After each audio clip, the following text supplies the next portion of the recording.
तो फिल्म की शुरुआत होती है एक बुक से। एक खुशहाल किंगडम की स्टोरी है जहाँ के किंग और क्वीन बहुत ही ज्यादा रहमदिल हैं। इनके पास सब कुछ था पर कोई बच्चा नहीं था जिसके लिए वो हमेशा प्रे करते थे। फिर सर्दियों की एक खूबसूरत रात में इनकी ये विश भी पूरी हुई। एक खूबसूरत शहजादी इनके घर पैदा हुई जिसका नाम उन्होंने स्नो वाइट रखा। जैसे जैसे स्नो वाइट बड़ी हुई तो क्वीन और किंग ने उसे सिखाया कि बेशक यहाँ हमारा हुक्म चलता है पर असल में ये किंगडम उन लोगों का है जो इसके लिए काम करते हैं। तुम्हें भी एक दिन इसे संभालना पड़ेगा पर हम जानते हैं कि तुम ये काम पूरी ईमानदारी और नरमी से करोगी।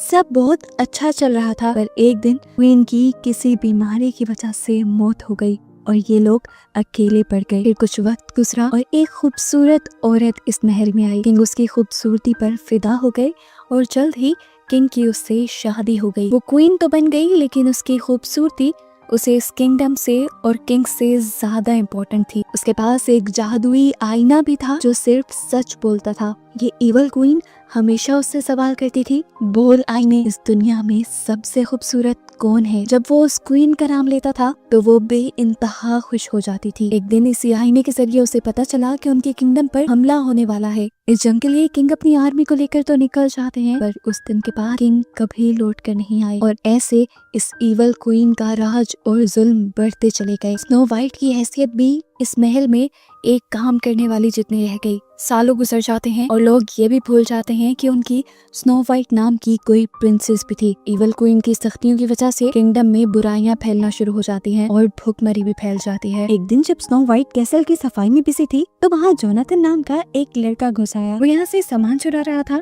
स्नो वाइट उससे कहती है, चोरी करना बुरी बात है, तुम ये खाना क्वीन की इजाजत से भी ले सकते हो। तुम्हें इन मुश्किलों का सलूशन निकालने के लिए क्वीन या प्रिंसेस से बात करनी चाहिए। जोनाथन हंसता है और कहता है, कौन सी प्रिंसेस? मुझे तो लगता है शायद वो जिंदा भी नहीं। अपने लिए ये जुमले सुनकर स्नो वाइट उदास हो गई। स्नो वाइट ने उससे कहा कि प्रिंसेस अभी भी जिंदा है और वो चाहती है अपने लोगों की मदद करना। जोनाथन ने कहा, उसने अभी तक कुछ किया तो नहीं। ये कहकर वो आलू लेकर यहाँ से चला गया। उसकी बातें स्नो वाइट के दिमाग में बैठ गई थी। उसने भी सोचा कि उसे अपने लोगों के लिए कुछ करना चाहिए। वो क्वीन से बात करने का सोचती है। वो इवल क्वीन को कहती है, आपको सबका ख्याल करना चाहिए, अपना माल लोगों को देना चाहिए ताकि उनकी मुश्किलें आसान हो। मुझे याद है डैड ने यही सब मुझे सिखाया था। हम हर साल एक खास दिन पर सब मिलकर एप्पल पाइस बनाकर लोगों में बांटते थे। उसकी बात सुनकर इवल क्वीन ने कहा, ये कीड़े इतनी आलीशान खाने के लायक नहीं। इतनी ही देर में इवल क्वीन के सामने सिपाही जोनाथन को भी पकड़ कर ले आते हैं। क्वीन उसकी चोरी के बदले उसका घर जला देने की सजा सुनाती है पर जोनाथन ने कहा, मेरा तो कोई घर ही नहीं। वो असल में डाकुओं का लीडर था और इससे पहले वो और उसके साथ ही किंग के लिए काम किया करते थे। ये सुनकर क्वीन ने कहा, फिर इसे तय खाने में जाकर फेंक दो, इतनी जोर से कि इसकी चीख से पूरा महल गूंज उठे। स्नो वाइट बोली, आप ऐसा नहीं कर सकती। डैड हमेशा सजा थोड़ी देते थे ताकि दूसरा इंसान बागी ना हो। स्नो वाइट की बातों से इवल क्वीन को और ज्यादा गुस्सा आ जाता है और वो जोनाथन को बिना कपड़ों के महल के बाहर खून जमाती ठंड में खड़ा करवा देती है। अब इवल क्वीन स्नो वाइट को भी बहुत बुरा भला कहती है और स्नो वाइट दुखी होकर गाना गाने लगती है जिस गाने में वो अपने पेरेंट्स को भी याद कर रही थी और वो सारी विशेष मांग रही थी जो वो अपने लोगों के लिए करना चाहती थी। इसके बाद वो जोनाथन के पास आती है और उसे आजाद कर देती है। सिपाही उसे देख चुके थे और उसे पकड़े जाने से पहले यहाँ से भागना था। दूसरी तरफ इवल क्वीन दोबारा अपने जादुई आईने के पास बैठी थी। वो इस मर्तबा दोबारा वही सवाल करती है, वो आईने, इस पूरी दुनिया में सबसे खूबसूरत कौन है? आईने ने जवाब दिया, अब सबसे खूबसूरत तुम नहीं रही, अब सबसे खूबसूरत इस दुनिया में कोई और आ चुका है और वो है स्नो वाइट। क्वीन को ये सुनकर बहुत ज्यादा गुस्सा आया। वो जेलस हो गई। उसने अपने सबसे वफादार हिटमैन को बुलाया और उसे ऑर्डर दिया कि स्नो वाइट को मार दो और मुझे उसका दिल इस बॉक्स में ला कर दो। हिटमैन ये काम नहीं करना चाहता था क्योंकि स्नो वाइट उसे एक मासूम लगती थी, लेकिन क्वीन ने उसे कहा, तुम नहीं जानते, एक मासूम चेहरे के पीछे वो एक घिनौनी है। डाकुओं के साथ मिलकर वो हमारे किंगडम की खबरें दूसरे किंगडम तक पहुंचाती है। हम देखते हैं कि स्नो वाइट इस टाइम जंगल में एप्पल्स तोड़ने गई थी। हिटमैन उसके पीछे, लेकिन वो स्नो वाइट को मार नहीं पाया। उसने आखिर स्नो वाइट को बता ही दिया कि इवल क्वीन के उसको लेकर बहुत ही खतरनाक इरादे हैं। वो उसको मरवा देना चाहती है इससे पहले कि उसकी जान खतरे में आए। बेहतर यही है कि वो इस किंगडम से दूर भाग जाए। वो उसे ये भी बताता है कि क्वीन को तुम्हारे डैड के बारे में भी कुछ पता है, लेकिन वो छुपाए बैठी है। हिटमैन की ये बातें सुनकर स्नो वाइट को भी डर लगने लगा और वो जंगल की घनी गहराइयों में भागने लगी। के रास्ते बहुत खतरों भरे थे। कुछ मिनट बाद उसे नई नई क्रिएचर्स और जानवरों का सामना हो जाता था जो बहुत ही खूंखार थे। आखिर में जाकर उसे एक खूंखार दरख्त मिलता है जो अपनी जड़ों से उसे कैद करने की कोशिश करता है। इससे पहले कि वो दरख्त उसे कोई नुकसान पहुंचाता, नीचे से जमीन खुल जाती है और स्नो वाइट उसके अंदर गिर जाती है। ये कोई और ही दुनिया थी, बहुत खूबसूरत। यहाँ के छोटे छोटे जानवर सभी रहमदिल लग रहे थे जो स्नो वाइट को यहाँ के बने एक छोटे से घर में ले आते हैं। स्नो वाइट देखती है कि घर में सब चीजें बहुत छोटी थी और यहाँ पर छोटे छोटे 7 बेड भी थे। डरी और थकी हुई स्नो वाइट उन 7 बेड पर सो जाती है और ये जानवर उसे ब्लैंकेट उड़ा देते हैं। यही इसी दुनिया में अब हम 7 ड्राफ्ट्स को देखते हैं। ये सारे खुशी खुशी काम करके अपने घर लौट रहे थे। ये 7 डायमंड माइंस के अंदर काम करते थे, वहाँ से डायमंड्स और हीरे जवाहरात निकालते थे। अब जैसे ही ये अपने घर आए तो हैरान रह गए स्नो वाइट को अपने घर पर देखकर। स्नो वाइट को देखकर ये सारे डर जाते हैं और इधर उधर भागने लग जाते हैं और यहाँ खड़ा रह जाता है बस एक छोटा ड्वार्फ। इससे पहले कि वो भी यहाँ से भाग जाता, स्नो वाइट आहिस्ता से चलकर उसके पास आती है और उसे अपना इंट्रोडक्शन देती है। इससे पहले कि वो उसे ज्यादा कुछ बता पाती, यहाँ पर बाकी सभी ड्वार्फ अपने हथियार लेकर आ जाते हैं उसे मारने के लिए। उसे लगता है कि ये ड्वार्फ उसे अपने घर रखना नहीं चाहते, इसीलिए वो यहाँ से जाने लगती है। जबकि ड्वार्फ तो पहली मर्तबा एक इंसान को देखकर बहुत ज्यादा हैरान थे। बाहर निकलने से पहले वो सोचती है कि अगर वो यहाँ से निकली तो कहाँ जाएगी। इसीलिए वो ड्वार्फ को सब बताने का डिसाइड करती है और कहती है मेरा नाम स्नो वाइट है। इविल क्वीन मुझे मरवाना चाहती थी, इसीलिए मैं जंगलों में भागी और फिर यहाँ पहुँच गई। उसकी कहानी सुनकर इन सारे ड्वार्फ्स को काफी बुरा लगता है और वो अब अपने आप को भी स्नो वाइट से इंट्रोड्यूस करवाते हैं। एक एक करके ये अपना नाम स्नो वाइट को बताते हैं और ये भी बताते हैं कि वो हीरे की कानों में काम करते हैं। उनको देखकर स्नो वाइट उनसे कहती है मुझे आज समझ आया मेरे डैड क्यों कहा करते थे कि जंगल एक जादुई जगह है, शायद इसी जगह की वजह से। दूसरी तरफ अब हमें इविल क्वीन को दिखाया जाता है जिसे अपने आईने के जरिए ये बात पता चलती है कि स्नो वाइट अभी भी जिंदा है।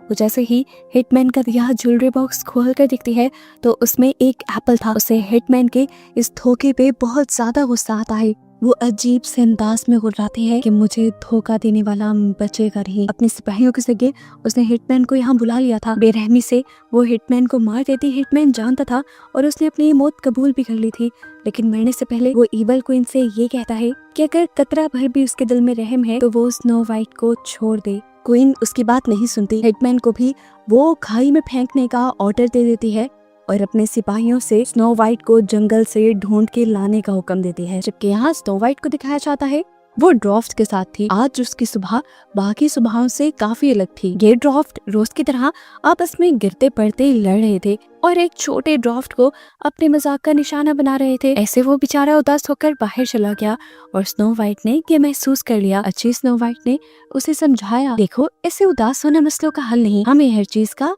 बहादुरी से सामना करना चाहिए। वो उसे विसल बजाना भी सिखाती है और थोड़ी ही देर में उसका मूड अच्छा हो जाता है। ये लोग जब वापस घर के अंदर जाते हैं तो हर चीज टूटी बिखरी हुई थी। ये सारे ड्वार्फ्स कौन काम करेगा इसीलिए लड़ रहे थे। तो स्नो वाइट ने कहा ये सारे काम जिन्हें वो बर्डन समझ रहे हैं, अगर वो सब लोग मिलजुल कर करें तो इन्हीं कामों में मजा भी आने लग जाएगा। स्नो वाइट यहाँ ये भी नोटिस करती है कि इन सब लोगों का गुस्सा असल में एक दूसरे से नफरत नहीं है, बस ये लोग एक दूसरे को अपनी बात नहीं समझा पाते। स्नो वाइट इनको समझाती है कि किस तरह एक दूसरे से बात करके सारे मसलों का हल निकाला जा सकता है और इस तरह इन ड्वार्फ्स की लाइफ में एक बड़ा चेंज आ जाता है। वो एक साथ मिलकर गाते हैं, काम करते हैं और खुश रहते हैं। यहाँ पर स्नो वाइट भी अपने बचपन की कहानियां सुनाती है जब उसका किंगडम प्यार से भरा था। उसके डैड और मॉम दोनों जिंदा थे। ये बातें करते करते उसे याद आता है कि हिटमैन ने उसे बताया था कि क्वीन ने उसके डैड के बारे में कोई राज छुपाया है। उन्हें तो लग रहा था कि जंग में किंग मर गए, लेकिन हो सकता था कि वो जिंदा हो। स्नो वाइट ड्वार्फ से कहते हैं हम उन्हें ढूंढ सकते हैं जंगल में डाकुओं की मदद से। उन्होंने बताया था कि वो पहले किंग के लिए काम करते थे। अब इन ड्वार्फ्स का भी काम पे जाने का वक्त था, वो भी निकल जाते हैं और स्नो वाइट भी निकल जाती है डाकुओं को ढूंढने के लिए। वो जंगल में इधर उधर घूम ही रही थी कि एकदम से किसी ने उसे दरख्त के पीछे खींच लिया। ये जोनाथन था जिसने उसे बचाया उन सिपाहियों से जो इवल क्वीन ने उसे पकड़ने के लिए भेजे थे।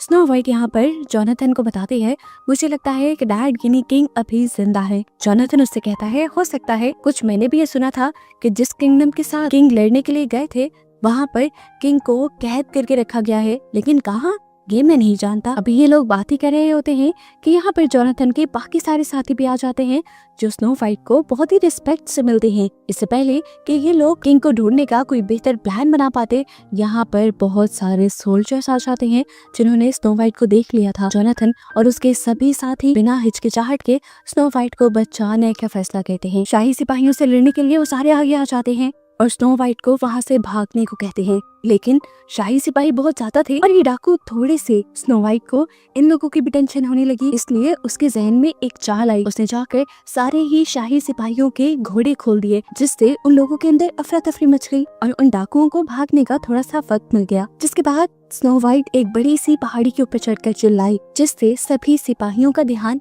स्नो वाइट पर चला। सिपाही जब ऊंची पहाड़ी तक पहुँचे तो उन्होंने वहाँ जाकर देखा कि वहाँ स्नो वाइट नहीं थी, बल्कि वहाँ सिर्फ एक ट्रैप था और अब स्नो वाइट डाकुओं के साथ मिल चुकी थी। ये लोग भागते हुए घने जंगलों में पहुंच गए और आखिर इनका सिपाहियों से पीछा छूटा। यहाँ आकर जोनाथन स्नो वाइट की बहादुरी की तारीफ करता है और उससे कहता है कि हम हमेशा किंग के लिए ही लॉयल रहेंगे, क्योंकि उनके दौर में हमें हर तरह से आराम था। अब जहाँ पर छुप कर ये लोग बातें कर रहे थे, वहीं पर एक सिपाही भी आ गया। उसने स्नो वाइट को देख लिया और स्नो वाइट के ऊपर एक तीर तान दिया। इससे पहले कि वो चला था, जोनाथन ने उसे देख लिया और स्नो वाइट को साइड पे करते हुए स्नो वाइट का तीर उसने अपने ऊपर खा लिया। जोनाथन के बाकी साथियों ने उस सिपाही को पकड़ लिया और स्नो वाइट ने फैसला किया कि वो जोनाथन को ड्वार्फ्स के पास लेकर जाएगी, क्योंकि उनमें से एक ड्वार्फ का नाम डॉक था। पॉसिबिलिटी थी कि वो एक डॉक्टर हो सकता था, लेकिन ड्वार्फ्स के पास जाने पर पता चलता है कि डॉक कोई डॉक्टर नहीं था, उसका सिर्फ नाम ही डॉक था। उसकी स्पेशलिटी सिर्फ रॉक्स और मिनरल्स को निकालना था। ये सुनकर जोनाथन का साथी उसके ऊपर गुस्सा होने लग जाता है और यहाँ पर इन लोगों की बहस छिड़ जाती है। स्नो वाइट इनकी बहस को रोकती है और कहती है कि क्या कर रहे हो तुम लोग? इवल क्वीन यही तो चाहती है कि हम लोग एक दूसरे से दूर हो जाएं, बिछड़ जाएं, अपने अलावा किसी के ऊपर बिलीव ना करें। हालांकि ऐसा नहीं है, हम जब एक दूसरे की मदद करेंगे तभी सारे काम होंगे। स्नो वाइट की स्पीच सुनकर यहाँ पर काफी देर के लिए खामोशी छा जाती है और उसके बाद डॉक कहता है, वैसे तो मैं डॉक्टर नहीं हूँ, लेकिन जोनाथन को बचाने के लिए जो भी मैं कर पाया करूंगा। डॉग जोनाथन को लेकर अपने घर के अंदर चला गया।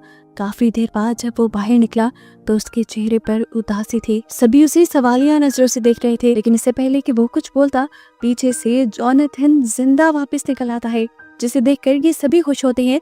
लेकिन जोनाथन अभी काफी वीक हो चुका था। खुशी में अब ये सब लोग जश्न मनाने लग जाते हैं। जश्न मनाते हुए और गाना गाते हुए स्नो वाइट और जोनाथन एक दूसरे के बहुत करीब आ जाते हैं। इससे पहले कि वो किस कर लेते, उन्हें रियलाइज हो जाता है कि वो बहुत सारे लोगों के दरमियान में खड़े थे। अब सुबह होने वाली थी। जोनाथन और उसके साथी फैसला करते हैं कि वो सुबह होते ही जंगलों में निकल जाएंगे ताकि ये खुफिया जगह खुफिया ही रह सके और यहाँ पर स्नो वाइट सेफ रहे। जोनाथन जाने से पहले उसे कहकर जाता है, आज मैं 2 दिन के लिए जा रहा हूँ, 2 दिन से पहले मैं नहीं लौट पाऊंगा, लेकिन हाँ मैं वादा करता हूँ जब मैं लौटूंगा तो हम सॉर्डन किंगडम जाएंगे किंग को ढूंढने के लिए। यहाँ पर स्नो वाइट उसे अपनी चेन दे देती है जो उसे उसके डैड ने गिफ्ट की थी। वो कहती है ये तुम्हें वापस लौटने की याद दिलाएगी। वो जब जंगल में निकला तो एक ट्रैप में फंस गया। इससे पहले कि वो कुछ समझ पाता, इवल क्वीन के सिपाही उसे महल में ले आते हैं। यहाँ आकर क्वीन उससे सवाल करती है, स्नो वाइट कहाँ है? उसने अपने लहजे को बहुत फेक बनाने की कोशिश की कि मैं तो स्नो वाइट को जानता ही नहीं, लेकिन उसके गले में स्नो वाइट के लॉकेट ने सब सच बता दिया। ये चेन खींचने के बाद वो जोनाथन को तय खाने में पिंकवा देती है और खुद कुछ जादुई पोशन से जादू बनाने लगती है। और यहाँ हमें इस इवल क्वीन की हकीकत पता चलती है कि दरअसल वो एक विच है, एक जादू करनी है। इसके बाद उसने वो पोशन पी लिया और पोशन पीते ही वो अजीब सी होने लगी और एक बूढ़ी विच में बदल गई। यही उसका असल रूप था। उसने जादू से अपनी खूबसूरती बनाई हुई थी। इसके बाद वो एक सेब लेती है और उसके ऊपर पॉइजन्ड एप्पल वाले कुछ स्पेल्स पढ़ते हैं। आम लफ्जों में वो सेब के ऊपर कोई जादू कर देती है ताकि ये सेब खाते ही स्नो वाइट एक गहरी नींद में चली जाए। यहाँ हमें दिखाया गया कि जोनाथन इस तहखाने से निकलने की कोशिश कर रहा था। यहीं पर उसे हिट्समैन भी मिल गया। यहाँ सीन का ठोकर हमें स्नो वाइट को दिखाया गया जिसके पास से सारे ड्वार्फ अपने काम पे चले गए थे।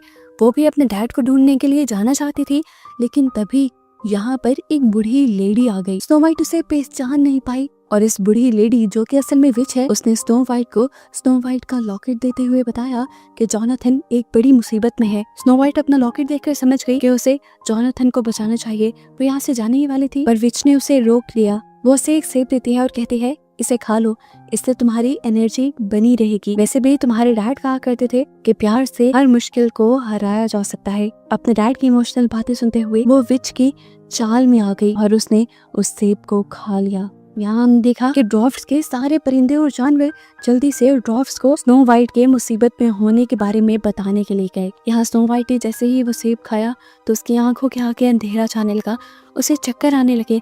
उसने पूछा इसमें क्या था, तो यहाँ इस ईवल विच ने वही लफ्ज बोले जो वो ईवल क्वीन बोलती थी। और ऐसे ही स्नो वाइट को पता चल गया कि असल में ये वो ईवल क्वीन थी जो स्नो वाइट को अपना दुश्मन समझती थी। अब स्नो वाइट गहरी नींद में चली गई। इस पूरे किंगडम में गहरे काले बादल छा गए और वो ईवल विच धुआं बन के यहाँ से गायब हो गई। यहाँ जब स्नो वाइट के पास सारे ड्वार्फ और एनिमल्स आए तो सभी दुखी हो गए स्नो वाइट को लेटा हुआ देखकर। उन्हें लगा कि स्नो वाइट मर गई है। ये लोग अब कुछ नहीं कर सकते थे। ये लोग स्नो वाइट को एक खास जगह पर लिटा देते हैं और उसे फूलों से ढांप देते हैं। महल के तहखाने में दिखाया गया कि हिट्समैन और जोनाथन ने मिलकर वहाँ की एक दीवार तोड़ दी थी, जिसकी दूसरी तरफ से पानी का एक रास्ता होते हुए जंगल में जाता था। हिट्समैन जोनाथन को करिश देता है और वो फौरन जंगलों की तरफ भागता है, जहाँ पर उसे कुछ जानवर मिलते हैं जिनकी घबराहट से वो पता चला लेता है कि जरूर कुछ बुरा हुआ है। वो जैसे ही ड्वार्फ्स के घर के पास पहुंचता है तो स्नो वाइट को मरा हुआ देखकर दुखी हो जाता है।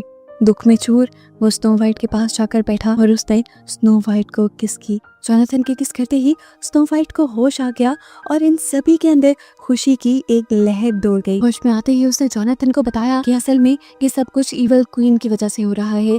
वो दरअसल एक विच है, उसी ने प्लान बनाकर हमारे डैड को जंग के लिए भेजा था और खुद ही अपने ही लोगों को भेजकर उसने किंग को मरवा दिया। वो लोग अभी ये बातें ही कर रहे थे कि स्नो वाइट के हाथ पे आकर एक स्नोफ्लेक गिरा, जिसे देखते हुए स्नो वाइट ने फैसला किया कि अब वो वक्त आ गया है कि उसे सब कुछ संभालना होगा और उसे ईवल क्वीन से लड़कर अपना किंगडम उससे बचाना होगा। उसे अब अपने किंगडम के लोगों को वो क्वीन देनी होगी जो वो डिजर्व करते हैं, जो उन्हें प्यार दे और उनके हालात को बेहतर कर दे।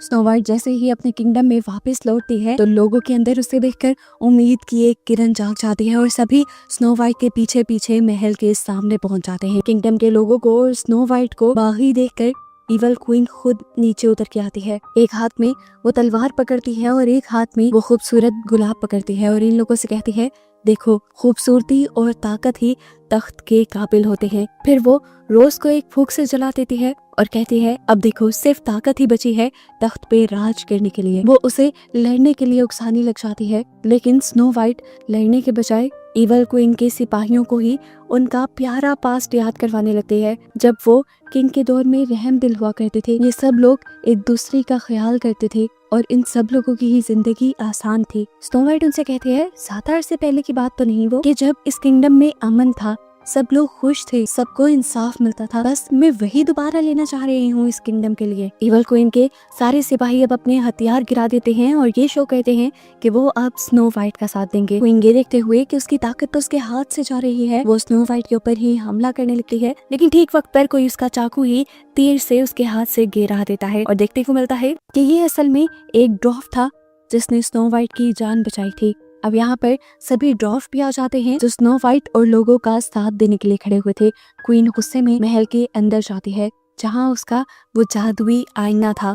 जादुई आईना ये सब कुछ देख रहा था। ईवल क्वीन इस जादुई आईने को एक और मर्तबा बुलाती है। ईवल क्वीन उससे पूछती है, बोल आईने, इस दुनिया में सबसे ज्यादा खूबसूरत कौन है? आईना बोलता है कि सबसे ज्यादा खूबसूरत इस दुनिया में स्नो वाइट है और रहेगी। उसकी खूबसूरती जाहिरी नहीं है, उसकी खूबसूरती दिल से निकलती है। वो अपने इंसाफ और रहम दिली की वजह से लोगों के दिलों पर राज करेगी। वो क्वीन से कहता है कि तुम्हारी ब्यूटी कभी भी तुम्हारे अंदर तक गई ही नहीं, तुम्हारी जाहिरी खूबसूरती कुछ नहीं कर सकती। गुस्से में वो कोई चीज मारते हुए इस जादुई आईने को ही तोड़ देते हैं। आईना हजारों टुकड़ों में टूटता है और ईवल क्वीन की बॉडी भी घूमने लग जाती है। काली होकर उसकी बॉडी धुएं में तब्दील होकर उसी जादुई शीशे के अंदर चली जाती है और क्वीन हमेशा के लिए इस शीशे में कैद होकर रह जाती है और हमें पता चलता है कि इस क्वीन की सारी ताकतें असल में इस जादुई आईने की वजह से ही थी। ऐसे इवल क्वीन के खात्मा होते ही स्नो वाइट अपना तख्त संभाल लेती है। स्नो वाइट के आते ही इस किंगडम में खुशी की लहरें फैल जाती हैं और बस इसी के साथ ये खूबसूरत कहानी यहाँ खत्म हो जाती है।